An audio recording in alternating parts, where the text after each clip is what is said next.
But worship should not be limited to a place like this, an auditorium, or an event like a Sunday morning quote-unquote worship service. But rather, we should be actively engaged in worship 24 hours a day, 7 days a week. You see, we ought to be able to worship God on Monday and Tuesday and Wednesday and Thursday and Friday and Saturday.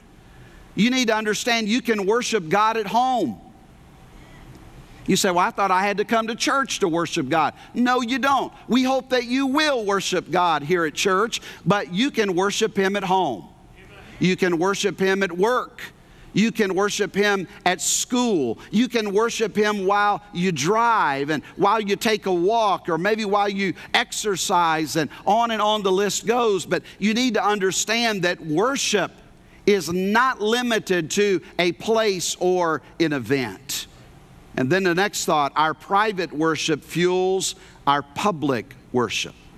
Often we are not passionate about publicly worshiping God in our church because we have not been privately worshiping God in our closet.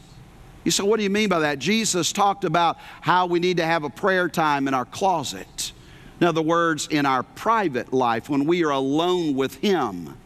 And I believe if we will worship God in private, it will fuel our worship of Him in public. If we will begin to worship God from Monday through Saturday, we will have an electrifying worship service on Sunday.